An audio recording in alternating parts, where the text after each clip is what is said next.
ഐസറിൽ ഈ പ്ലേസ്മെന്റ് എന്നുള്ള രീതിയിൽ ഇപ്പം വന്നു തുടങ്ങിയിട്ടുണ്ടോ, അതോ ഇനി നിയർ ഫ്യൂച്ചറിൽ ഇപ്പൊ തന്നെ വന്നു തുടങ്ങിയിട്ടുണ്ടോ? ക്യാമ്പസിൽ പ്ലേസ്മെന്റ് സെല്ലുണ്ട്. 2023 ബാച്ച് മുതൽ നമ്മൾ നാഷണൽ എഡ്യൂക്കേഷൻ പോളിസി നമ്മൾ ഇൻട്രൊഡ്യൂസ് ചെയ്തിട്ടുണ്ട്. ഇപ്പൊ എന്റെ ലാബിൽ ഇപ്പൊ കുട്ടികൾ മെയിനായിട്ട് ചെയ്യുന്നത് ഡ്രൈവർ മോണിറ്ററിംഗ് സിസ്റ്റം എന്ന് പറയുന്ന ഒരു ടോപ്പിക്കിൽ വർക്ക് ചെയ്യുക. എവിടെയൊക്കെ ഡാറ്റ ഉണ്ടോ അവിടെയൊക്കെ നമുക്ക് നമ്മുടെ ഡാറ്റ സയൻസിന്റെ കോൺസെപ്റ്റുകൾ കൊണ്ടുവരാമെന്നാണ്. ഇവർ ChatGPT ഉപയോഗിച്ചിട്ട് ഇവർ കോഡ് എഴുതാറുണ്ട്, അതേപോലെ തന്നെ അസൈൻമെന്റ്സും കാര്യങ്ങളൊക്കെ ചെയ്യാറുണ്ട്. പക്ഷെ ഫ്യൂച്ചറിൽ AI വരുമ്പോഴേ തൊഴിലവസരങ്ങളും എന്തെങ്കിലും നഷ്ടമാണോ സംഭവിക്കുക, അതിനെ സാർ എങ്ങനെയാണ് നോക്കുക? അപ്പൊ ഈ ഒരു ഡീപ് ഫേക്ക് വീഡിയോസ് വെച്ചിട്ട് ഒരു അവയർനെസ് കൊടുക്കാൻ പറ്റും.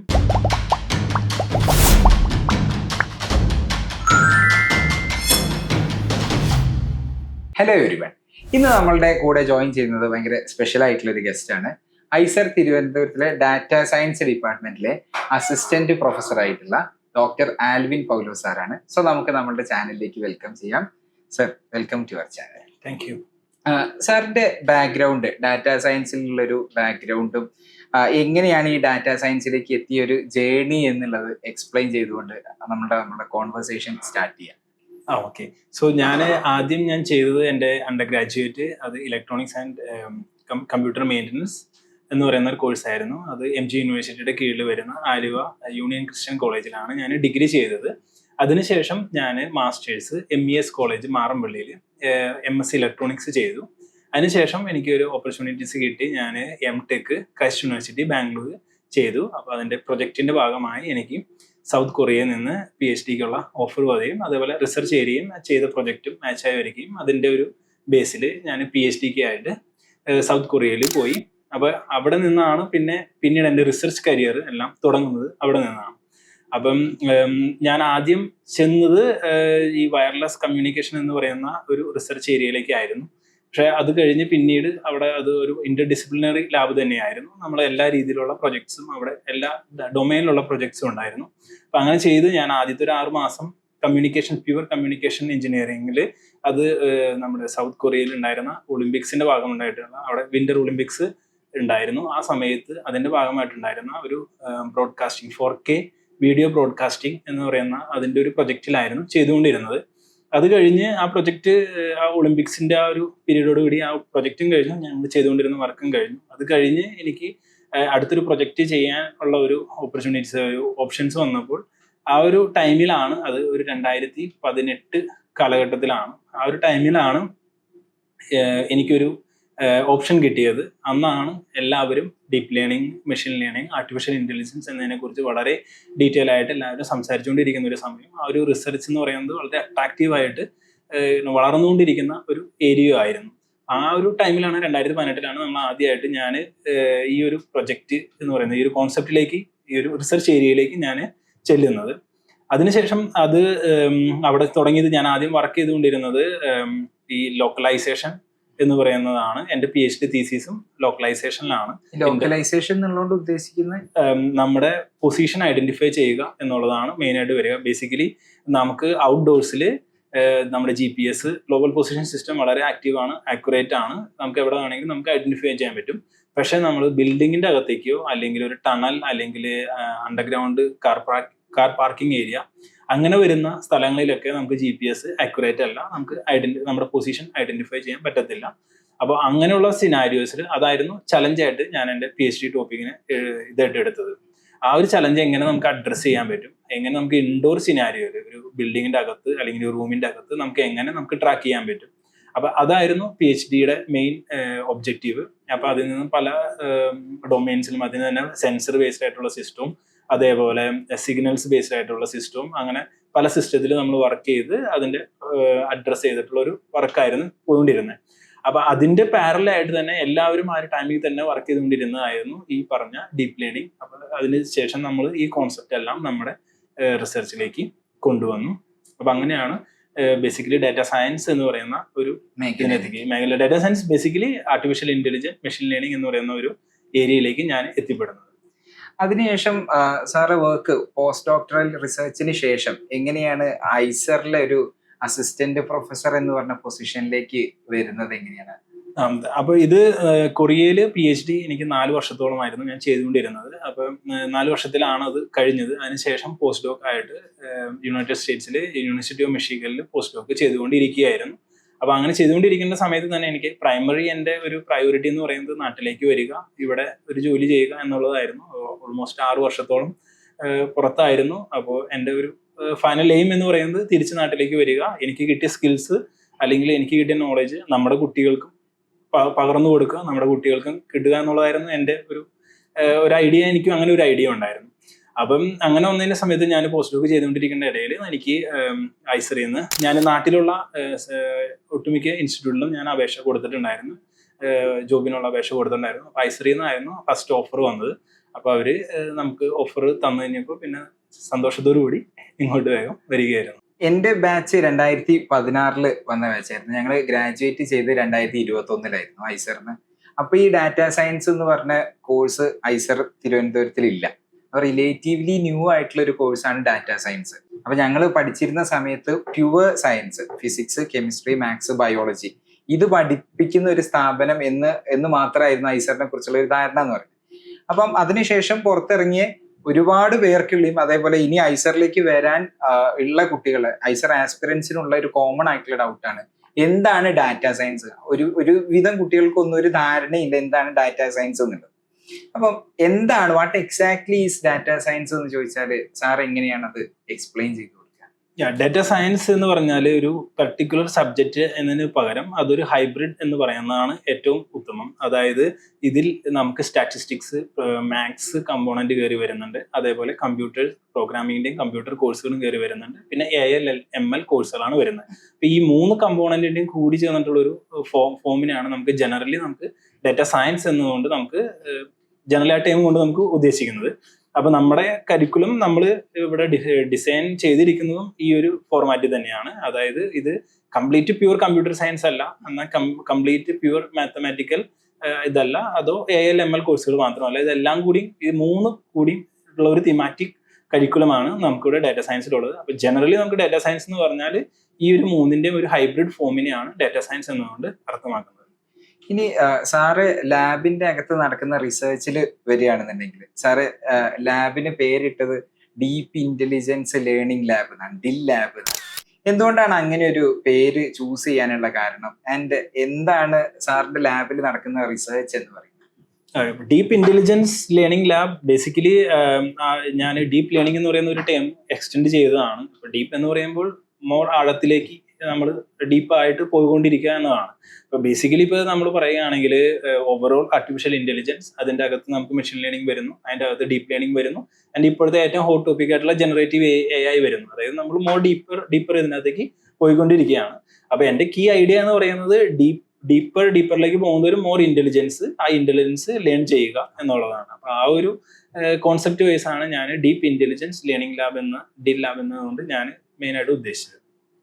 എന്താണ് സാറ് ലാബിൽ നടക്കുന്ന റിസർച്ച് ബേസിക്കലി ഇപ്പൊ പറയുകയാണെങ്കിൽ നമ്മൾ ഇന്റർ ഡിസിപ്ലിനറി ആണ്. നമ്മുടെ ഐസർ എന്ന് പറയുന്നത് മെയിൻ അട്രാക്റ്റീവ് എന്ന് പറയുന്നതും ഇന്റർ ഡിസിപ്ലിനറി ആണ്. നമുക്ക് ബേസിക് സയൻസിലുള്ള ഫിസിക്സ്, കെമിസ്ട്രി, മാത്സ്, ബയോളജി വരുന്നതാണ്. അത് കൂടി മൊത്തം ഫോം ചെയ്തിട്ടാണ് ഇപ്പൊ നമുക്ക് പുതിയതായിട്ടുള്ള ഡാറ്റ സയൻസ് അതേപോലെ എയർ സയൻസ് എന്ന് പറയുന്ന 2 ഡിപ്പാർട്ട്മെന്റും കൂടിയാണ് നമുക്ക് ഇവിടെ ഉള്ളത്.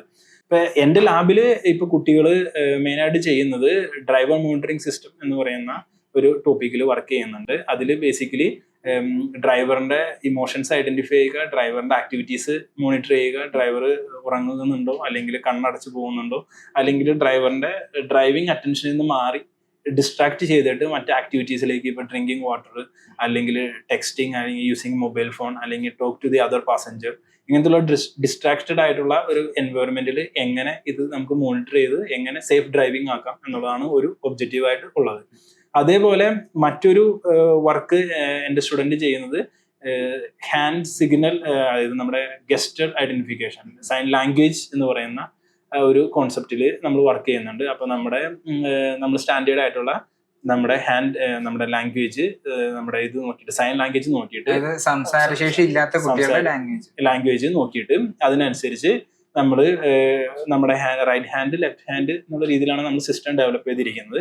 അപ്പൊ അതിനകത്ത് ഓരോരോ മീനിങ് നമ്മൾ ഔട്ട്സൈഡ്സ് വീഡിയോ പോലെ നമ്മളത് കാണിക്കും. അപ്പോൾ ഓരോ അതായത് ഈ ഒരു ആക്ഷൻ വരുമ്പോൾ അതിന് നോ എന്ന് പറയുന്നത്, അല്ലെങ്കിൽ ഇത് വരികയാണെങ്കിൽ വാട്ട്, അല്ലെങ്കിൽ ഇത് വരുമ്പോൾ ഐ ലവ് യു, അങ്ങനെ പല മീനിങ് നമ്മൾ കൊടുത്തിട്ട് അത് based on the standard sign language സ്റ്റാൻഡേർഡിന്റെ ബേസിൽ ഉള്ള ഒരു സിസ്റ്റം നമ്മൾ ഡെവലപ്പ് ചെയ്തിട്ടുണ്ട്. ഇനി ഇന്റർ ഡിസിപ്ലിനറി ഇതിനകത്ത് വരുമ്പോൾ നമ്മൾ ഇപ്പോൾ എനിക്ക് ആദ്യം വന്ന എൻ്റെ സ്റ്റുഡൻറ് എന്ന് പറയുന്നത് minor project data science minor project major in biology ആയിരുന്നു. അപ്പോൾ ആ സ്റ്റുഡൻറ് ഒരു റിസർച്ച് പ്രോബ്ലം ആയിട്ട് വന്നത് ഗോൾജി ബോഡി ഡിസ്പേഴ്സിന്റെ ഒരു റിസർച്ച് പ്രോബ്ലം ആയിരുന്നു. അപ്പോൾ അതിൻ്റെ അകത്ത് നമ്മൾ മെഷീൻ ലേണിംഗ് കോൺസെപ്റ്റ് നമ്മൾ അതിനകത്ത് ഇൻട്രൊഡ്യൂസ് ചെയ്തു. അപ്പോൾ അതിനകത്ത് ഗോൾജി ബോഡീനെ ഐഡന്റിഫൈ ചെയ്യുക, ഡിറ്റക്ട് ചെയ്യുക, ദെൻ ക്ലാസിഫൈ ചെയ്യുക എന്ന് പറയുന്ന ബേസിക് മെഷീൻ ലേണിംഗ് മോഡൽസ് ഉപയോഗിച്ചിട്ട് നമ്മൾ ഒരു റിസർച്ച് അതിൽ ഇൻട്രൊഡ്യൂസ് ചെയ്തു. അപ്പോൾ അതിന്റെ കീ അട്രാക്റ്റീവ് എന്ന് പറയുന്നത് ഈ ഒരു മെഷീൻ ലേണിംഗ് കോൺസെപ്റ്റ് ആദ്യമായിട്ടായിരുന്നു നമ്മുടെ ഗോൾജി ബോഡി ഡിസ്പെർഷൻ എന്ന് പറയുന്ന ഒരു ടോപ്പിക്കിലേക്ക് കൊണ്ടുവരുന്നത്. അതായിരുന്നു മേജർ കോൺട്രിബ്യൂഷൻ എന്ന് പറയുന്നത്. അതേപോലെ നമുക്ക് ഇവിടുന്ന് ഫാക്കൽറ്റിയുടെ റിസർച്ച് കൊളാബറേറ്റീവ് ഇതുവഴി നമുക്ക് ഡേറ്റ ഉണ്ടായിരുന്നു.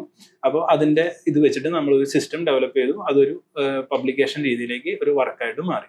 അതേപോലെ നമുക്ക് സ്റ്റുഡൻറ് കെമിസ്ട്രിയിൽ വരുന്ന ഉള്ള സ്റ്റുഡൻറ് ഒരു റിസർച്ച് പ്രോബ്ലം ആയിട്ട് നമ്മൾ വർക്ക് ചെയ്യുന്നത് പെസ്റ്റിസൈഡ് ഡിറ്റക്ഷൻ ആണ്. അപ്പോൾ ആ സ്റ്റുഡൻറ് ഡേറ്റ വേറൊരു ലാബിൽ നിന്ന് നമ്മൾ ഡേറ്റ കളക്ട് ചെയ്ത് കൊണ്ടുവരുന്നു. അതിനുശേഷം അതിനകത്ത് നമ്മൾ മെഷീൻ ലേണിങ്ങിൻ്റെയും അല്ലെങ്കിൽ ഡീപ്പ് ലേണിങ്ങിൻ്റെയും കോൺസെപ്റ്റ് ഉപയോഗിച്ച് നമ്മൾ അതിനകത്ത് ഒരു വർക്കാണ് നമ്മൾ ഇപ്പോൾ കറന്റ് ചെയ്തുകൊണ്ടിരിക്കുകയാണ്. അതിനകത്ത് ബേസിക്കലി കെമിസ്ട്രി പെസ്റ്റിസൈഡിന്റെ ഒരു മെയിൻ ചാലഞ്ച് എന്ന് പറയുന്നത് data collection, large data set ഉപയോഗിക്കുക എന്നുള്ളതാണ്. അത് കളക്ട് ചെയ്തെടുക്കുക എന്നുള്ളത് വളരെ ചലഞ്ചിങ് ആണ്. അപ്പൊ അങ്ങനെ ഒരു സിനാരിയോയിൽ നമ്മൾ എന്ത് ചെയ്യുന്നത് വെച്ചാൽ നമ്മൾ സിസ്റ്റം വെച്ചിട്ട് സിന്തസൈസ് ചെയ്യുകയാണ്, ഡാറ്റ സിന്തസൈസ്. ആ ഒരു പ്രോബ്ലം ആയിരുന്നു നമ്മൾ കൺസിഡർ ചെയ്ത് നമ്മുടെ കയ്യിലുള്ള ലിമിറ്റഡ് നമ്പർ ഓഫ് സാമ്പിൾസ് വെച്ചിട്ട് നമ്മൾ അതിന്റെ ക്യാരക്ടറിസ്റ്റിക് വെച്ചിട്ട് similar type of data generate ചെയ്യുക. അപ്പൊ ഗ്യാൻ മോഡലാണ് നമ്മൾ ഗ്യാൻ എന്ന് പറയുന്ന ഒരു മോഡൽ ഉപയോഗിച്ചിട്ടാണ് നമ്മൾ പെസ്റ്റിസൈഡിന്റെ ഡാറ്റ നമ്മൾ രാമൻ സ്പെക്ട്രോഗ്രാഫിയുടെ ഡാറ്റ ഇത് വെച്ചിട്ടുള്ള ഡാറ്റ സ്പെക്ട്ര വെച്ചിട്ടുള്ള ഡാറ്റ നമ്മൾ ഈ മോഡൽ വെച്ചിട്ട് നമ്മൾ സിന്തസൈസ് ചെയ്തിട്ടുള്ള ഒരു വർക്ക് വരുന്നത്. പിന്നെ ഫിസിക്സിന്റെ ബാക്ക്ഗ്രൗണ്ടിൽ വരുന്ന സ്റ്റുഡൻസ് ചെയ്യുന്നത് അതിപ്പോൾ കറന്റ് ഇപ്പോൾ കുട്ടികൾ ചെയ്തുകൊണ്ടിരിക്കുകയാണ്. അതിനകത്ത് ഒരു വർക്ക് എന്ന് പറയുന്നത് സൂപ്പർ കണ്ടക്ടേഴ്സിന്റെ ക്രിട്ടിക്കൽ ടെമ്പറേച്ചർ പ്രിഡിക്റ്റ് ചെയ്യുക, ഒരു പ്രിഡിക്ഷൻ പ്രോബ്ലം ആയിട്ടുള്ള ഒരു വർക്കാണ് വരുന്നത്. അപ്പോൾ ബേസിക്കലി നമ്മുടെ ലാബ് ഇന്റർ ഡിസിപ്ലിനറി ആണ്. കുട്ടികൾ മൈനർ പ്രൊജക്ട് എന്ന് പറയുന്ന ഒരു കോൺസെപ്റ്റ് ഐസറിൽ ഉള്ളതുകൊണ്ട് തന്നെ ഫിസിക്സിലെയും കെമിസ്ട്രിയിലെയും ബയോളജിയിലെയും കുട്ടികൾ അവരുടെ റിസർച്ച് ടോപ്പിക്കായിട്ട് വരുന്നു. നമ്മൾ നമ്മുടെ ALML കോൺസെപ്റ്റ് കാര്യങ്ങളെല്ലാം ഉപയോഗിച്ചിട്ടുള്ള ഒരു വർക്കാണ് പോകുന്നത്. ഇപ്പൊ സാറ് PhD റിസർച്ച് നോക്കുകയാണെങ്കിൽ ഇൻഡോർ ലോക്കലൈസേഷൻ സിസ്റ്റം, അതേപോലെ ഇപ്പം കറന്റ്ലി സാറ് പറഞ്ഞു ഡ്രൈവർ മോണിറ്ററിംഗ് സിസ്റ്റം ഒക്കെ പറഞ്ഞു. അപ്പം ഈ ഒരു റിസർച്ചിലെ ഏറ്റവും ചാലഞ്ചിങ് ആയിട്ടുള്ള പാർട്ട് എന്ന് പറയുന്നത് എന്താണ്? ഇങ്ങനെ ഒരു സിസ്റ്റം ഡെവലപ്പ് ചെയ്യുമ്പോഴുള്ള ഏറ്റവും ഹാർഡ് പാർട്ട് എന്ന് പറയുന്നത്, hard part of the research എന്ന് പറയുന്നത് എന്താണ്? അപ്പൊ എന്റെ റിസർച്ച് ടോപ്പിക്സ് എന്ന് പറയുന്നത് PhDക്ക് ഞാൻ എടുത്തത് ഇൻഡോർ ലോക്കലൈസേഷൻ എന്ന് പറയുന്നതായിരുന്നു. ഞാൻ അതേപോലെ വർക്ക് ചെയ്തിരുന്ന മറ്റു ടോപ്പിക്കുകളായിരുന്നു driver monitoring system, human activity recognition system, facial emotion recognition system. ഇതിൽ വരുന്ന പ്രൈമറി നമ്മുടെ ഇഷ്യൂ എന്ന് പറയുന്നത് എക്സ്പെൻസീവ് ആയിട്ടുള്ള എക്യുപ്മെന്റ്സ് വരിക എന്നുള്ളതാണ്. ഇപ്പൊ ലോക്കലൈസേഷൻ റിസർച്ചിന് നമുക്ക് ഇപ്പോൾ UWB എന്ന് പറയുന്ന അൾട്രാ വൈഡ് ബാൻഡ് സിസ്റ്റം ഒക്കെ ഉണ്ട്. അതൊക്കെ വളരെ എക്സ്പെൻസീവ് ആണ്. അതേപോലെ ഉപയോഗിക്കുന്ന സെൻസേഴ്സും ഹ്യൂമൻ ആക്ടിവിറ്റി റെക്കഗ്നൈസേഷൻ ഉപയോഗിക്കുന്ന സെൻസേഴ്സും എക്സ്പെൻസീവ് ആണ്. അപ്പോൾ അതിന്റെ ഒരു പ്രൈമറി നമ്മൾ ഒരു കൺസേൺ നമ്മുടെ ഉണ്ടായിരുന്നു ലോ കോസ്റ്റിൽ ഇത് എങ്ങനെ ഇംപ്ലിമെന്റ് ചെയ്യാം എന്നുള്ളതായിരുന്നു. അത് നമ്മൾ അഡ്രസ്സ് ചെയ്തുകൊണ്ടിരിക്കുകയായിരുന്നു. അതേപോലെ വരുന്ന മറ്റൊരു മേജർ കൺസേൺ എന്ന് പറയുന്നതാണ് ഡീപ്പ് ലേണിംഗ് കോൺസെപ്റ്റ് വരുമ്പോൾ ഇത് റൺ ചെയ്യുക എന്നുള്ളതാണ്. നമുക്ക് ലാർജ് ഡാറ്റ സെറ്റ് വേണം. അപ്പോൾ ലാർജ് ഡാറ്റ സെറ്റിന് നമുക്ക് ഹ്യൂമൻ പവർ വേണം ഈ ഡാറ്റ കളക്ട് ചെയ്യാനുള്ളത്. അപ്പോൾ ആ ഡാറ്റ കളക്ഷൻ വളരെ ചലഞ്ചിങ് ആയിരുന്നു. മാസങ്ങളോളം നമുക്ക് ഡാറ്റ കളക്ട് ചെയ്യേണ്ട ഒരു സാഹചര്യമായിരുന്നു. അതിനുശേഷം ഈ ഡാറ്റ പ്രോസസ്സ് ചെയ്യാനും ഈ ഡാറ്റ ഡീപ്പ് ലേണിംഗ് എന്ന് പറയുന്ന മോഡൽസിലേക്ക് ഇംപ്ലിമെന്റ് ചെയ്യാനും നമുക്ക് ഇതേപോലെ ഹൈ എൻഡ് ഗ്രാഫിക്സ് കാർഡ് വേണം, GPUs വേണം. നമ്മൾ പല മോഡൽസ് നമ്മൾ റൺ ചെയ്യുകയും ട്രെയിൻ ചെയ്യുകയും 3-4 ദിവസത്തോളം ട്രെയിനിങ് പ്രൊസീജിയർ വഴിയായിരുന്നു. അപ്പോൾ അതിന് വേണ്ടി വരുന്ന high end high performance graphics card another ഒരു ചലഞ്ച് തന്നെയാണ്. പിന്നെ കമ്പ്യൂട്ടേഴ്സ് വെച്ചിട്ടുള്ള റെക്കോർഡിംഗ്, അതായത് ക്യാമറ കാര്യങ്ങളൊക്കെ വരുമ്പോൾ നമ്മുടെ പ്രൈവസി അനദർ ഒരു മേജർ കൺസേൺ തന്നെയാണ്. നമ്മൾ കൺസേൺ എടുത്തിട്ട് തന്നെയാണ് നമ്മൾ എല്ലാ ഡേറ്റയും കളക്ട് ചെയ്യാറ്. ഈ പറഞ്ഞ മാതിരി ഇമേജസ് ഉപയോഗിക്കുമ്പോഴും വീഡിയോസ് ഉപയോഗിക്കുമ്പോഴും അത് പ്യുവർലി റിസർച്ച് പർപ്പസിന് വേണ്ടി മാത്രമാണ്.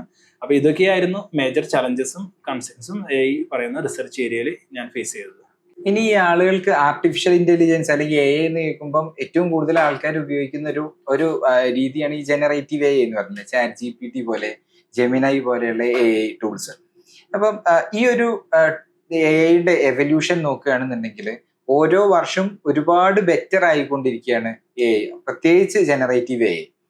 അപ്പം ഈ AI ഫീൽഡിൽ വർക്ക് ചെയ്യുന്ന ഒരു എക്സ്പേർട്ട് എന്നുള്ള രീതിയിൽ, ഒരു സയന്റിസ്റ്റ് എന്നുള്ള രീതിയിൽ ഒരു ഡെക്കേഡിന് ശേഷം, ഒരു 10 വർഷത്തിന് ശേഷം എന്തായിരിക്കും സാറ് കാണുന്ന ഒരു ഫ്യൂച്ചർ ഓഫ് ആർട്ടിഫിഷ്യൽ ഇന്റലിജൻസ് എന്ന് പറയുന്നത്? എത്രത്തോളം ഇമ്പാക്റ്റ് ആണ് നമ്മളുടെ ഓരോരുത്തരുടെയും ലൈഫിൽ AI ഉണ്ടാക്കാൻ പോകുന്നതെന്നാണ് സാറ് വിശ്വസിക്കുന്നത്? ഈ പറഞ്ഞ മാതിരി ഇപ്പോൾ കറന്റ്ലി എല്ലാവരും ഈ ജനറേറ്റീവ് AI എന്ന് പറയുന്ന ഒരു ടോപ്പിക്കിലേക്ക് പോയിക്കൊണ്ടിരിക്കുകയാണ്. ഇതിന് ഈ പറയുന്ന പോലെ ഹ്യൂജ് ഇമ്പാക്റ്റ് ആണ് ഇനി ഫ്യൂച്ചറിലും വരാൻ പോകുന്നത്. എല്ലായിടത്തും നമുക്ക് ഈ പറഞ്ഞ രീതിയിലുള്ള ഇതിന്റെ ആപ്ലിക്കേഷൻസും ഇതിന്റെ റിസൾട്ടും വന്നുകൊണ്ടിരിക്കുകയാണ്. സ്ലോലി ഓരോരോ സിസ്റ്റം ഇംപ്ലിമെന്റ് ആയിക്കൊണ്ടിരിക്കുകയാണ്. അപ്പൊ അതുകൊണ്ട് തന്നെ നമ്മുടെ സോഷ്യൽ ലൈഫിലും അതേപോലെ നമ്മുടെ എക്കണോമിക്കൽ സ്റ്റേജിലും എല്ലായിടത്തും ഇതിന്റെ ഇമ്പാക്റ്റ് വളരെ ഹ്യൂജ് ഇമ്പാക്റ്റ് ആയിരിക്കും. എല്ലാ രീതിയിൽ തന്നെ ബേസിക്കലി ഇതിന്റെയൊക്കെ ഒരു ഐഡിയ എന്ന് പറയുന്നത് നമ്മുടെ ഹ്യൂമൻ പവർ, അതായത് ഹ്യൂമൻ ചെയ്യേണ്ട പല കാര്യങ്ങളും മെഷീനെ കൊണ്ട് ചെയ്യിപ്പിക്കുക എന്നുള്ളതാണ് ഇതിന്റെ മെയിൻ, ഇതിന്റെ കോൺസെപ്റ്റ് വൈസിൽ വരുന്നത്. അപ്പോൾ ഇതിനകത്ത് വരുന്ന ഒരു അനദർ ഒരു കൺസേൺ എന്ന് പറയുന്നത് ഈ ഇതൊക്കെ ഡെവലപ്പ് ചെയ്ത് വരുന്ന ഇതൊക്കെ ഉപയോഗിക്കാനുള്ള സ്കിൽസ് എല്ലാവരും നേടിയെടുക്കുക എന്നുള്ളതാണ്. അതായത് ഇത് പ്രോപ്പർ വേയിൽ ഇത് എങ്ങനെ നമുക്ക് യൂട്ടിലൈസ് ചെയ്യാം എന്നുള്ളതാണ് ഒരു മെയിൻ ഒരു ഐഡിയ ഇതിനകത്ത്. ഫ്യൂച്ചറിൽ എല്ലാവരും ഫേസ് ചെയ്യുന്നത് how to use this in proper way. ഇത് എങ്ങനെ ഒരു പ്രോപ്പർ വേയിൽ നമുക്ക് യൂസ് ചെയ്യാം. ഇപ്പോൾ ഒരു എക്സാമ്പിൾ ആയിട്ട് പറയുകയാണെങ്കിൽ ഇപ്പോൾ നമ്മുടെ ChatGPT, നമ്മുടെ പല കുട്ടികളും, നമ്മുടെ ഇവിടുത്തെ കുട്ടികളായാലും ഇവർ ChatGPT ഉപയോഗിച്ചിട്ട് ഇവർ കോഡ് എഴുതാറുണ്ട്, അതേപോലെ തന്നെ അസൈൻമെന്റ്സും കാര്യങ്ങളൊക്കെ ചെയ്യാറുണ്ട്. പക്ഷെ ചെയ്യുന്നതിലല്ല പ്രശ്നം, ഇത് എങ്ങനെ പ്രോപ്പറായിട്ട് ഇവർ ഉപയോഗിക്കുന്നു എന്നുള്ളതാണ്. ഇപ്പൊ ഒരു കുട്ടി ഒരു കോഡ് എഴുതിയിട്ട് ChatGPT വെച്ചിട്ടുള്ള ഒരു കോഡ് എഴുതിയിട്ട് വരുന്നു, പക്ഷെ ആ കുട്ടിക്ക് അതിന്റെ കോൺസെപ്റ്റ് വൈസിൽ ഒന്നും തന്നെ അറിയത്തില്ല.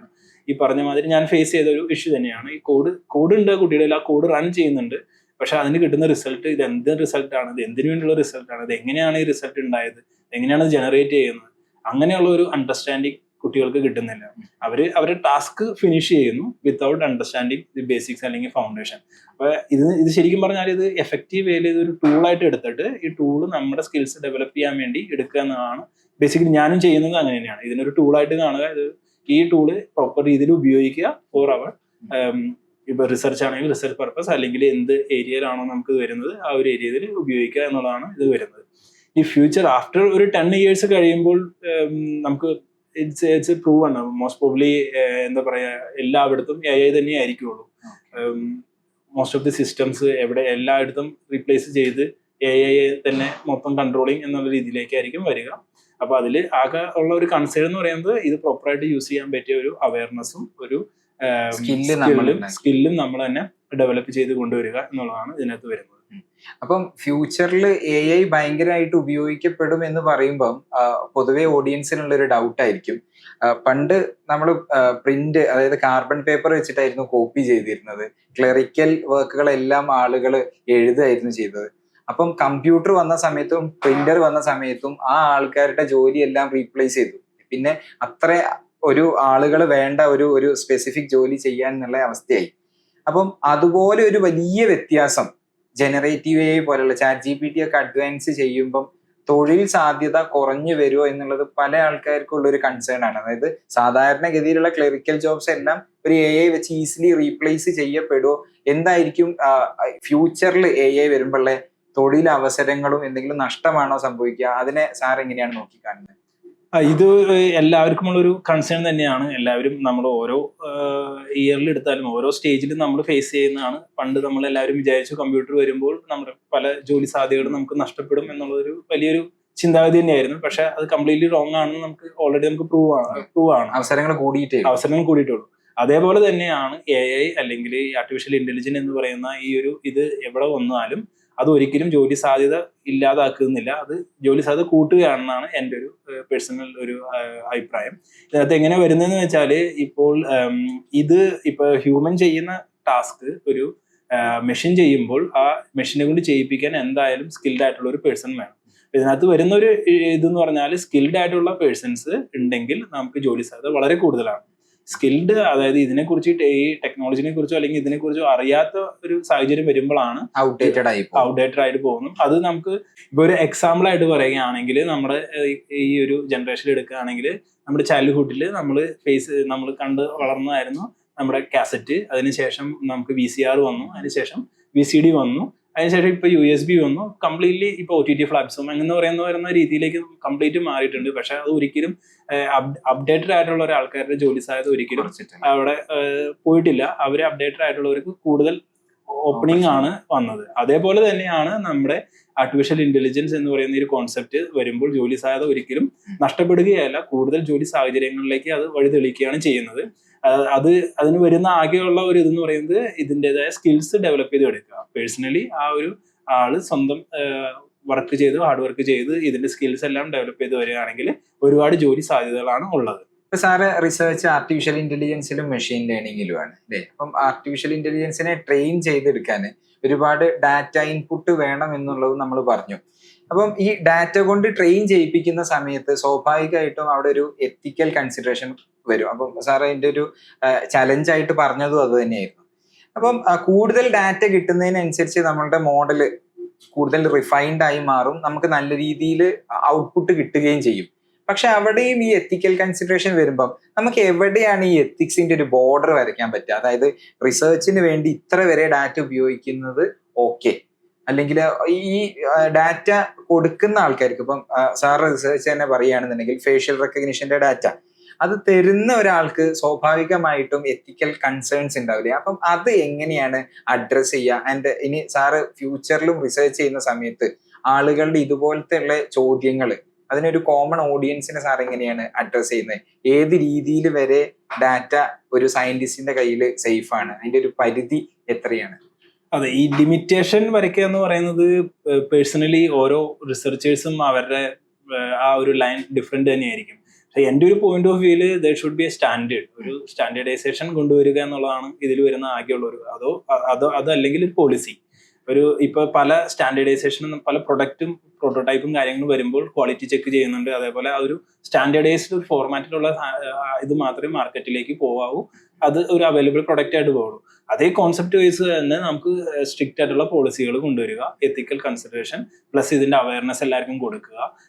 ഇത് എങ്ങനെയാണ് ഇത് ചെയ്യുമ്പോൾ മിസ്യൂസ് ചെയ്യുമ്പോൾ ഉണ്ടാകുന്ന പ്രശ്നങ്ങളെ കുറിച്ചും ഇതിന്റെ എല്ലാ വശങ്ങളെ കുറിച്ചും നമ്മൾ വ്യക്തമായ ഒരു അവയർനെസ് കൊടുക്കുക എന്നതാണ് ആദ്യം വരുന്ന ഒരു ഇത്. പിന്നെ ഇതിന്റെ ഒരു ലൈൻ വരയ്ക്കുക എന്ന് പറയുന്നത് പ്രാക്ടിക്കലി പോസിബിൾ അല്ല. കാരണം ഡിപ്പെൻസ് ഓൺ റിസർച്ച് ആണ്, എന്ത് ഡൊമൈനിൽ വർക്ക് ചെയ്യുന്നു, എന്ത് ടോപ്പിക്, ഇതിനനുസരിച്ചിരിക്കും. ഇപ്പൊ പറയുകയാണെങ്കിൽ മെഡിക്കൽ ഫീൽഡിലുള്ള വർക്ക് ചെയ്യുന്ന ഒരാളുടെ മെഡിക്കൽ ഡാറ്റ എന്ന് പറയുന്നത് അത് ഏത് രീതിയിൽ നമുക്ക് കോൺഫിഡൻഷ്യൽ ആക്കി വെച്ചിട്ട് നമുക്ക് ഇതെങ്ങനെ പ്രാക്ടിക്കലി ഇംപ്ലിമെന്റ് ചെയ്യാം എന്നുള്ളത് ഒരു ചലഞ്ച് തന്നെയാണ്. ഇപ്പൊ എല്ലാവരും ഫേസ് ചെയ്യുന്ന ഒരു മെയിൻ ചലഞ്ച് തന്നെയാണ് ഇതേപോലെയുള്ള പ്രൈവസി കൺസേൺ. ഇതിനകത്ത് പേഴ്സണലി ഞാൻ എന്ത് ചെയ്യുന്നത് വെച്ചാൽ നമ്മൾ ഡാറ്റ കളക്ട് ചെയ്യുമ്പോൾ ഈ പാർട്ടിസിപ്പൻസിന് നമ്മൾ ക്ലിയർ അവയർനെസ് കൊടുക്കുന്നുണ്ട്, അതേപോലെ സ്ട്രിക്ട്ലി ഫോളോ ചെയ്യുന്നുണ്ട്. ഇത് പേഴ്സണൽ ബെനിഫിറ്റിനല്ല, ഇത് റിസർച്ച് പർപ്പസിന് വേണ്ടി മാത്രമാണ്, അതേപോലെ നിങ്ങളുടെ ഐഡന്റിറ്റി കോൺഫിഡൻഷ്യൽ ആയിരിക്കും എന്നുള്ള രീതിയിൽ നമ്മൾ കൺസേൺ എടുത്തിട്ട് തന്നെയാണ് നമ്മൾ ഡാറ്റ ചെയ്യുന്നത്. എൻ്റെ അറിവനുസരിച്ച് എല്ലാവരും ഡാറ്റ കളക്ട് ചെയ്യുമ്പോൾ ഈ ഒരു കൺസേൺ തന്നെയാണ് എടുക്കുന്നത്. പിന്നെ ഇത് മിസ്യൂസ് ചെയ്യുക എന്ന് പറയുന്നത് എന്താ പറയുക, സ്ട്രിക്റ്റ് റൂൾസ് കൊണ്ടുവരിക എന്നുള്ളതാണ്. അതായത് ഗവൺമെന്റ് സൈഡിൽ നിന്നും അതല്ലെങ്കിൽ ഇതിന്റെ ഒരു മിസ്യൂസ് എന്ന് പറയുന്നത് ഏത് രീതിയിലാണ് വരുന്നത്? ഇപ്പം ഒരു ഉദാഹരണം പറയുകയാണെന്നുണ്ടെങ്കിൽ ഒരു വെയറബിൾ ആയിട്ടുള്ള ഒരു ഡിവൈസ് ഒരാളുടെ കയ്യിൽ വെച്ചു, അതായത് ആ ആളുടെ ഹെൽത്ത് റിലേറ്റഡ് ആയിട്ടുള്ള റീഡിംഗ് ആണ് എടുക്കുന്നതെന്ന് വിചാരിക്കുക. ആ ഡാറ്റ കൊണ്ട് ആ ഒരു വെയറിംഗ് ഉണ്ടാക്കിയ ഒരു കമ്പനി ഏത് രീതിയിലാണ് ആ ഡാറ്റ മിസ്യൂസ് ചെയ്യാനുള്ള സാധ്യത? ഈ ഒരു പെർട്ടിക്കുലർ എക്സാമ്പിൾ ഈ ഒരു സിഗ്നൽ ഡാറ്റ എന്നതുകൊണ്ട് ബേസിക്കലി നമുക്ക് ഇങ്ങനത്തെ ഒരു ഇതിനകത്ത് നമുക്കൊരു പെർട്ടിക്കുലർ ഒരു ഇതിനകത്ത് പറയാൻ പറ്റത്തില്ല. ഒരു എക്സാമ്പിൾ പറയുകയാണെങ്കിൽ ഇപ്പൊ ഫേഷ്യൽ ഇമോഷൻ റെക്കഗ്നൈസേഷൻ ഒരു ഇമേജ് ആയിട്ടുള്ള ഒരു വീഡിയോ ആയിട്ടുള്ള ഒരു ഇതാണെങ്കിൽ അത് വെച്ചിട്ട് നമുക്ക് ഒരുപാട് മിസ്യൂസ് പറ്റും. അതാണ് ബേസിക്കലി മെഡിക്കൽ ഡാറ്റയിൽ വരുന്നത്. ഇപ്പൊ രോഗവിവരങ്ങളൊക്കെയാണ് ബേസിക്കലി കൺസേൺ ആയിട്ട് വരുന്നത്. ഒരു പേഷ്യന്റിന്റെ ഡീറ്റെയിൽസ്, അവരുടെ രോഗവിവരങ്ങൾ, അവരുടെ ഹെൽത്ത് കണ്ടീഷൻ ഒരു ഔട്ട്സൈഡിനകത്തേക്ക് പോയാൽ പല രീതിയിലുള്ള ഇൻവോൾവ്മെന്റും വരാൻ സാധ്യതയുണ്ട്. ഇനി ഒരു practical example misuse of AI എന്ന് പറയുകയാണെങ്കിൽ ഈ പറഞ്ഞ മാതിരി ഇപ്പൊ ഞാൻ വർക്ക് ചെയ്യുന്ന ഫേസ് അല്ലെങ്കിൽ ഇമോഷൻ റെക്കഗ്നൈസേഷൻ അല്ലെങ്കിൽ ഫേസസ്, ഇമേജസ് ഇങ്ങനെയുള്ള വരുമ്പോൾ ഇത് ഒരു മിസ്ലീഡിങ് രീതിയിലുള്ള ക്രിയേറ്റ് ചെയ്യാവുന്ന ഒരു വീഡിയോസ് വരാം. അതിന് ബെസ്റ്റ് എക്സാമ്പിൾ ആണ് ഡീപ് ഫേക്ക് വീഡിയോസ്. റീസെന്റ് നമ്മൾ എല്ലാവരും ന്യൂസിൽ കണ്ടതാണ്. അപ്പൊ ഈ ഒരു ഡീപ് ഫേക്ക് വീഡിയോസ് വെച്ചിട്ട് ഒരു മിസ് അവയർനെസ് കൊടുക്കാൻ പറ്റും, അതേപോലെ മിസ്ലീഡിങ് ചെയ്യാൻ പറ്റും. അപ്പൊ അത് പല രീതിയിലുള്ള ഡ്യൂപ്ലിക്കേറ്റ് ആണോ എന്ന് ആൾക്കാർക്ക് ഒരിക്കലും തിരിച്ചറിയാൻ പറ്റത്തില്ല. അത് ഒരു വലിയ ചലഞ്ച് തന്നെയാണ്, അതൊരു വലിയ എത്തിക്കൽ ഇഷ്യൂ തന്നെയാണ്. ഐസർ തിരുവനന്തപുരത്തിനെ സംബന്ധിച്ചിടത്തോളം റിലേറ്റീവ്ലി ന്യൂ ആയിട്ടുള്ള ഒരു കോഴ്സാണ് ഡാറ്റാ സയൻസ് എന്ന് പറയുന്നത്. വേറെയുള്ള ഇൻസ്റ്റിറ്റ്യൂഷനായിട്ട് കമ്പയർ ചെയ്യുമ്പം എന്ത് യുണീക്ക് ആയിട്ടുള്ള കാര്യമാണ് ഐസർ തിരുവനന്തപുരത്തിന് ഡാറ്റാ സയൻസ് എന്നുള്ള രീതിയിൽ ഒരു കുട്ടിക്ക് ഓഫർ ചെയ്യാനുള്ളത്? നമ്മുടെ ഐസറിലെ ഡാറ്റ സയൻസ് എന്ന് പറയുന്ന സ്കൂൾ ഓഫ് ഡാറ്റ സയൻസിൽ നമ്മൾ 5 കൊല്ലത്തെ ഡിഗ്രി കോഴ്സാണ് പ്രൊവൈഡ് ചെയ്യുന്നത്, BSMS എന്ന് പറയുന്നത്. 2023 ബാച്ച് മുതൽ നമ്മൾ നാഷണൽ എഡ്യൂക്കേഷൻ പോളിസി നമ്മൾ ഇൻട്രൊഡ്യൂസ് ചെയ്തിട്ടുണ്ട്.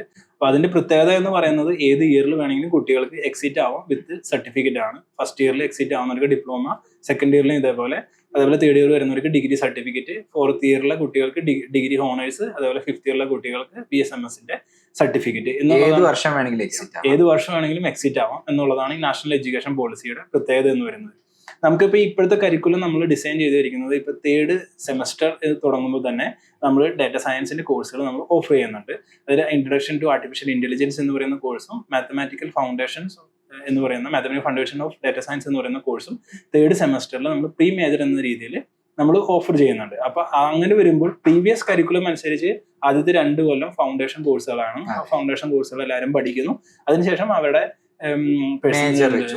മേജർ ചൂസ് ചെയ്യുന്നു. അവരുടെ ഒരു ഇൻട്രസ്റ്റിംഗ് ഏരിയ ഏതാണോ അതിനനുസരിച്ചും പിന്നെ CGPA ഇതനുസരിച്ചും അവർ അവരുടെ മേജർ സെലക്ട് ചെയ്ത് പോകുന്നു. അതിനകത്ത് ഒരു മൈനർ ഡിഗ്രി ഡാറ്റ സയൻസ് ചെയ്യാം എന്നുള്ളതായിരുന്നു ഇതുവഴി ഉണ്ടായിരുന്ന ഒരു കരിക്കുലം ഇതായിരുന്നു. അതിനുശേഷം ഇപ്പോൾ വരുന്ന, അതായത് 2023 ബാച്ച് മുതൽ നമുക്ക് മൈനർ ഡിഗ്രി ഡാറ്റ സയൻസ് ചെയ്യാം. അതിനുള്ള റിക്വയർമെന്റും കാര്യങ്ങളും ഉണ്ട്. അതിന് നമുക്കൊരു കട്ട് ഓഫും CGPA പേരിലുള്ള കട്ട് ഓഫും അതേപോലെ നമുക്ക് വരുന്ന കോഴ്സുകളും ഉണ്ട്. പർട്ടിക്കുലർ നമ്പർ ഓഫ് ക്രെഡിറ്റ്സ് നമ്മൾ എടുത്തു കഴിഞ്ഞാൽ നമുക്ക് minor degree in data science കിട്ടും. ഈ major degree in data science കിട്ടണമെങ്കിൽ അവർ സ്റ്റുഡൻസ് തേർഡ് സെമസ്റ്ററിൽ തന്നെ ഇൻട്രൊഡക്ഷൻ ടു ആർട്ടിഫിഷ്യൽ ഇന്റലിജൻസ് എന്ന് പറയുന്നതും അതേപോലെ mathematical foundation to data science എന്ന് പറയുന്ന ഈ 2 കോഴ്സ് പ്രീ മേജർ കോഴ്സായിട്ട് നമ്മൾ ഓഫർ ചെയ്യുന്നത്. അവർ എന്തായാലും അത് എടുക്കുക. അത് എടുക്കുമ്പോൾ തന്നെ അവർക്ക് കുട്ടികൾക്ക് ഈ ഒരു സബ്ജക്റ്റിനെ കുറിച്ച് ഒരു ഐഡിയ കിട്ടും. അതിനുശേഷം അവർക്ക് മേജർ സെലക്ട് ചെയ്ത് തുടരാവുന്നതാണ്. ഇനി മേജറിലേക്ക് കിടക്കുമ്പോൾ നമ്മൾ കരിക്കുലം ഡിസൈൻ ചെയ്തിരിക്കുന്ന 3 തീമാറ്റിക് രീതിയിലാണ്.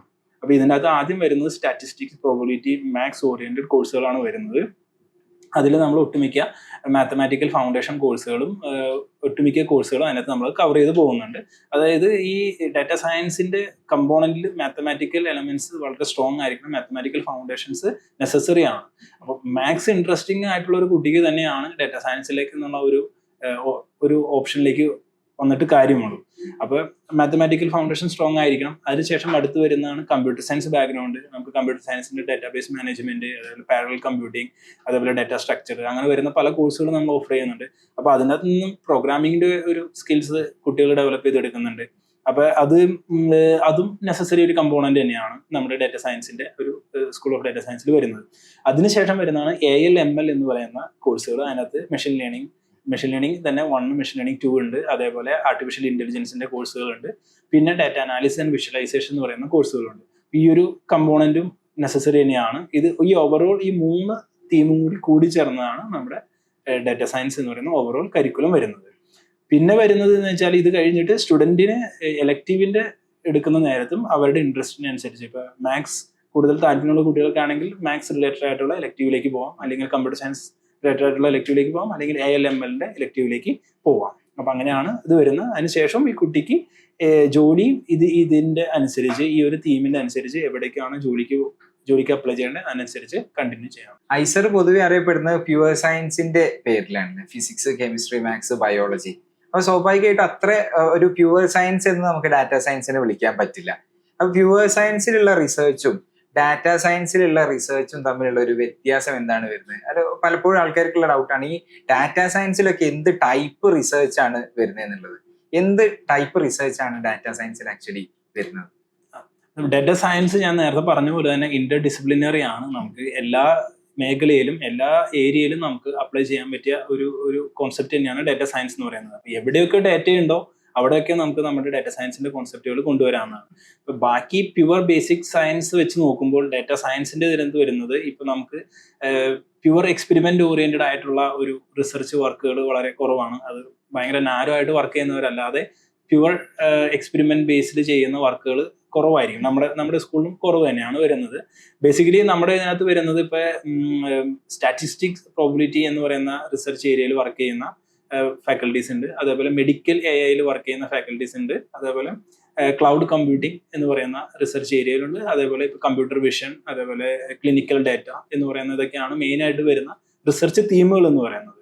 അപ്പൊ ഇതിനകത്ത് ബേസിക് വരുന്നത് ബേസിക്കലി നമ്മൾ ഇപ്പൊ എന്നെ സംബന്ധിച്ച് ഞാൻ പബ്ലിക്കലി അവൈലബിൾ ആയിട്ടുള്ള ഡേറ്റ തന്നെയാണ് ഒട്ടുമിക്കതും നമ്മൾ യൂസ് ചെയ്യുന്നത്. അതിനുശേഷം ഞാൻ ഡീപ് ലേണിംഗ് ആർക്കിടെക്ചറിലാണ് വർക്ക് ചെയ്യുന്നത്. അപ്പൊ അതിന് ഒരു റിസർച്ച് എൻവയറമെന്റ് എന്ന് പറയുന്നത് നമുക്കൊരു ഹൈ പെർഫോമൻസ് കമ്പ്യൂട്ടർ എന്ന് പറയുന്ന ഒരു കോൺസെപ്റ്റ് മാത്രമേ നമുക്ക് വരുന്നുള്ളൂ.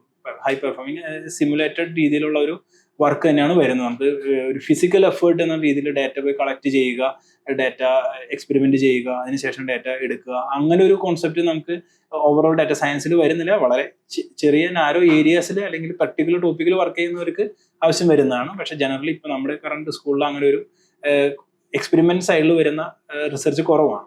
പിന്നെ ഇത് വരുന്നത് എങ്ങനെയാണെന്ന് വെച്ചാൽ ഈ പറഞ്ഞ മാതിരി നമ്മൾ റിസർച്ച് കൊളാബറേഷന്റെ ഭാഗമായിട്ട് നമുക്ക് ഇപ്പോൾ പലപ്പോഴും ഡാറ്റ റിസർച്ച് കൊളാബറേഷന്റെ ഭാഗമായിട്ട് നമുക്ക് കിട്ടുന്നുണ്ട്. പിന്നെ അതിനുശേഷം നമ്മൾ ഡാറ്റ അനലൈസ് ചെയ്യുന്നു, ഡാറ്റ പ്രോസസ്സ് ചെയ്യുന്നു, അതിനുശേഷം അത് നമ്മൾ മെഷീൻ ലേണിംഗ്, ഡീപ് ലേണിംഗ് മോഡൽസിലേക്ക് കൊടുക്കുന്നു. അതിനുശേഷം അതൊരു ക്ലാസിഫിക്കേഷൻ പ്രോബ്ലം അല്ലെങ്കിൽ ഒരു പ്രിഡിക്ഷൻ പ്രോബ്ലം എന്നുള്ള രീതിയിലാണ് പോകുന്നത്. അതാണ് ഞാൻ ചെയ്യുന്ന വർക്ക്. ഒരു എക്സാമ്പിൾ ആയിട്ട് പറയുകയാണെങ്കിൽ യൂണിവേഴ്സിറ്റി ഓഫ് ടെന്നീസിന്റെ ഒരു പ്രൊഫസർ, അദ്ദേഹത്തിന്റെ അഗ്രികൾച്ചർ ഡാറ്റ, അത് ഒരു ഡ്രോൺ ഇമേജ് വെച്ചിട്ടുള്ള ഫാമിന്റെ അവരുടെ ഡ്രോൺ ഇമേജ് വെച്ചിട്ടുള്ള അഗ്രികൾച്ചർ ഡാറ്റ ആയിരുന്നു. അത് ബേസിക്കലി കുറെ ഇമേജസ് ആണ്. അതിൽ നിന്ന് നമുക്ക് പെസ്റ്റ് ഡിറ്റക്ഷൻ എന്നുള്ള പറയുന്ന ഒരു ഐഡിയ ആയിരുന്നു അവർക്ക് വേണ്ട. അവർ തന്ന ഒരു പ്രോബ്ലം സ്റ്റേറ്റ്മെന്റ്. അപ്പൊ അവർക്ക് പെസ്റ്റ് ഡിറ്റക്ട് ചെയ്യുക, പെസ്റ്റ് ക്ലാസിഫൈ ചെയ്യുക എന്ന് പറയുന്നത്. അപ്പൊ അതിനകത്ത് ബേസിക്കായിട്ട് നമ്മൾ കമ്പ്യൂട്ടർ വിഷന്റെ ഒബ്ജക്ട് ഡിറ്റക്ഷന്റെ എല്ലാ കോൺസെപ്റ്റും നമുക്ക് അതിനകത്ത് ഉപയോഗിക്കാവുന്നതാണ്. അപ്പൊ അതൊരു എക്സാമ്പിൾ ആയിട്ട് നമുക്ക് പറയാം. അതേപോലെ ഇപ്പൊ കറന്റ് നമ്മൾ ഇവിടുത്തെ ബയോളജി ഡിപ്പാർട്ട്മെന്റ് ഫാക്കൽറ്റീസ് ഒക്കെ ആയിട്ട് ചെയ്യുന്ന ഒരു കൊളാബറേഷൻ എന്ന് പറയുന്ന ഒരു എക്സാമ്പിൾ ആയിട്ട് എനിക്ക് പറയാൻ പറ്റും. ഞാനിപ്പോ എന്റെ മൈൻ പ്രൊജക്ട് സ്റ്റുഡന്റ് ആയിട്ട് വർക്ക് ചെയ്യുന്നത് സീബ്ര ഫിഷിന്റെ ഇമോഷൻ, ബിഹേവിയർ അനലൈസ് ചെയ്യുക എന്നുള്ളതാണ്. അപ്പൊ അവിടുത്തെ ഒരു ലാബ് എൻവയറമെന്റ് വെച്ച് അവർ ഡാറ്റ കളക്ട് ചെയ്യുന്നു, ആ ഡാറ്റ അവർ കൊണ്ടുവരുന്നു, അതിനുശേഷം നമ്മൾ ഡാറ്റ പ്രോസസ്സ് ചെയ്യുന്നു. അത് ബേസിക്കലി റെക്കോർഡഡ് വീഡിയോസ് ആണ്. അപ്പോൾ അത് നമ്മൾ പ്രോസസ്സ് ചെയ്യുന്നു, അതിനുശേഷം അത് അനലൈസ് ചെയ്യുന്നു, അതിനുശേഷം അതിന് അനോട്ടേഷൻ കൊണ്ടുവരുന്നു, അതിനെ സീബ്ര ഫിഷിനെ ട്രാക്ക് ചെയ്യുന്നു, അതിനുശേഷം അതിന്റെ ഇമോഷൻസ് ഐഡന്റിഫൈ ചെയ്യുന്നു. അപ്പൊ അങ്ങനെ ഒരു റിസർച്ച് ഒരു എക്സാമ്പിൾ ആയിട്ട് എനിക്ക് പറയാം.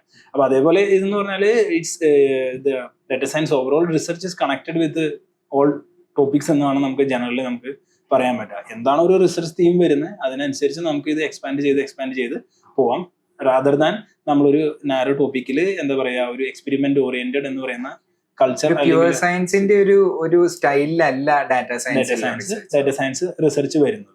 അപ്പൊ സാർ ഇപ്പം ഐസർ തിരുവനന്തപുരത്തുള്ള കരിക്കുലം പറഞ്ഞു അല്ലേ? അപ്പൊ ഈ കരിക്കുലത്തിന്റെ അകത്ത് തിയറി സ്ട്രോങ് ആയിട്ട് തന്നെ നിൽക്കുന്നുണ്ട്. അപ്പൊ അങ്ങനെ ഈ തിയറി ഒക്കെ കഴിഞ്ഞ് സാറ് ലാബിലേക്ക് ലാബിലേക്ക് ഒരു സ്റ്റുഡന്റ് ഡാറ്റ സയൻസിന്റെ ഫൗണ്ടേഷൻ തിയറി എല്ലാം അറിഞ്ഞതിന് ശേഷം വരികയാണെന്നുണ്ടെങ്കിൽ എത്രത്തോളം ഹാൻഡ്സ് ഓൺ എക്സ്പീരിയൻസ് ആണ് ലാബിൽ ഓഫർ ചെയ്യുന്നത്, അല്ലെങ്കിൽ ഡാറ്റ സയൻസിൽ എത്രത്തോളം ഹാൻഡ്സ് ഓൺ എക്സ്പീരിയൻസ് ആണ് ഒരു കുട്ടിക്ക് മേജർ പ്രൊജക്ടിന്റെ സമയത്താണെങ്കിലും അല്ലെങ്കിൽ വേറെ ഇന്റേൺഷിപ്പിന് വരുന്ന കുട്ടിക്കാണെന്നുണ്ടെങ്കിലും ഒക്കെ ഡെലിവറി ചെയ്യപ്പെടും? അതായത് ഹാൻഡ്സ് ഓൺ എക്സ്പീരിയൻസിന്റെ എന്ന് പറയുന്നത് നമ്മൾ മറ്റ് മേജർ സബ്ജക്റ്റുകൾ വെച്ച് നോക്കുമ്പോൾ നമുക്ക് ഇവിടെ എക്യുപ്മെന്റ്സ് ഡീൽ ചെയ്യുന്ന ഒരു കോൺസെപ്റ്റ് നമ്മുടെ ഡാറ്റ സയൻസിലില്ല. നമ്മൾ ഇവിടെ ചെയ്യുന്നത് എക്യുപ്മെന്റ്സ് എക്സ്പെരിമെന്റ് എന്ന രീതിയിലുള്ള ഒരു വർക്ക് കാര്യങ്ങളൊന്നുമല്ല. ഇപ്പൊ ഇതിനകത്ത് ഹാൻഡ്സ് ഓൺ എക്സ്പീരിയൻസ് മെയിൻ ആയിട്ടും ലാബിൽ നമ്മൾ ചെയ്യുന്നത് പൈത്തൺ കോഡിങ് തന്നെയാണ്. കോഡിങ് സ്കില്ലാണ് മെയിൻ ആയിട്ട് വരുന്നത്. അത് അത്യാവശ്യം അഡ്വാൻസ് ലെവലിലുള്ള ഒരു കോഡിങ് ഒരു നോളജ് ഉള്ളവർക്കാണ് ആ വർക്ക് കണ്ടിന്യൂ ചെയ്ത് പോകാൻ പറ്റത്തുള്ളൂ. ആസ് എ ഫൗണ്ടേഷൻ കോഴ്സ് കഴിഞ്ഞത് കുട്ടികൾ ഈ പറഞ്ഞ മാതിരി കോഡിങ് സ്കിൽ അത്ര എന്താ പറയാ ഒരു ബിഗിനിങ് സ്റ്റേജ് തന്നെയാണ്. അപ്പൊ അവർക്ക് നമ്മൾ പ്രൊവൈഡ് ചെയ്യുന്നത് മാക്സിമം അവരുടെ കോഡിങ് സ്കില്ല് ഇംപ്രൂവ് ചെയ്യുക എന്നുള്ളതാണ് ഒരു ഫസ്റ്റ് ഓപ്ഷൻ വരുന്നത്. അതിനുശേഷം വരുന്നതാണ് ഫസ്റ്റ് ടാസ്ക് ഞാൻ കൊടുക്കാറുള്ളത് എക്സ്പ്ലോറട്ടറി ഡാറ്റ അനാലിസിസ് എന്ന് പറഞ്ഞ് ഒരു ടാസ്ക് ഞാൻ കൊടുക്കും. അവരിപ്പോൾ ഏത് ഡാറ്റയിലാണോ വർക്ക് ചെയ്യുന്നത് ആ ഡാറ്റ മാക്സിമം എല്ലാ ഡയമെൻഷനും അനലൈസ് ചെയ്യുക എന്നുള്ളതാണ്. ആ ഡാറ്റയുടെ A to Z കാര്യങ്ങൾ മനസ്സിലാക്കുക എന്നുള്ളതാണ് ഫസ്റ്റ് ടാസ്ക് കൊടുക്കുക. അപ്പൊ ആ ഒരു ഇത് വരുമ്പോൾ നമുക്ക് ഡാറ്റ അനാലിസിസ് എന്ന് പറയുന്ന ഒരു കോൺസെപ്റ്റ് ഒട്ടുമിക്ക കാര്യങ്ങളും അതിനകത്ത് വരുന്ന എല്ലാ ടൈപ്പ് ചാർട്ടും എങ്ങനെയാണ് ഡാറ്റേനെ പ്രസന്റ് ചെയ്യുന്നത്, ഒരു ബ്യൂട്ടിഫുൾ ഫോമിലേക്ക് എങ്ങനെ ഡാറ്റേനെ മാറ്റാം, അല്ലെങ്കിൽ എങ്ങനെ സിംപ്ലിഫൈ ചെയ്ത് ഒരാൾക്ക് മനസ്സിലാക്കാം എന്നുള്ള രീതി വരുന്ന അതൊരു ഡാറ്റ അനാലിസിസ് ആൻഡ് വിഷ്വലൈസ് എന്നൊരു കോഴ്സ് തന്നെ നമ്മൾ ഓഫർ ചെയ്യുന്നുണ്ട്. അപ്പൊ അതിനകത്ത് വരുന്ന ഒട്ടുമിക്ക കോൺസെപ്റ്റും നമ്മൾ എക്സ്പ്ലോറട്ടറി ഡാറ്റ അനാലിസിസ് എന്ന് പറയുന്ന റിസർച്ച് ഇൻട്രൊഡ്യൂസ് ചെയ്യുമ്പോൾ തന്നെ അതിനകത്ത് കവർ ചെയ്ത് പോകുന്നുണ്ട്.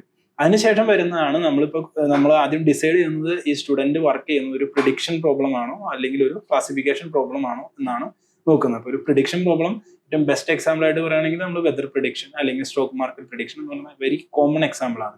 ക്ലാസിഫിക്കേഷൻ എന്ന് പറയുന്നത് നമുക്ക് ഇപ്പോൾ ഒരു സെറ്റ് ഓഫ് ലാർജ് ഇമേജസ് ഉണ്ട്, അതിനകത്ത് നമുക്ക് കാറ്റ്, ഡോഗ് വളരെ സിമ്പിൾ ആയിട്ട് ക്ലാസിഫൈ ചെയ്യുക, അല്ലെങ്കിൽ അനിമൽസ് ഉണ്ടെങ്കിൽ അനിമൽസിന്റെ കൂടെ ഇമേജസ് ഉണ്ടെങ്കിൽ അതിനെ ഓരോ അനിമൽസ് ആയിട്ട് ക്ലാസിഫൈ ചെയ്യുക എന്നുള്ളതാണ് ഒരു ക്ലാസിഫിക്കേഷൻ പ്രോബ്ലം. അത് ജസ്റ്റ് സിമ്പിൾ ആയിട്ട് ഞാൻ പറഞ്ഞതാണ്.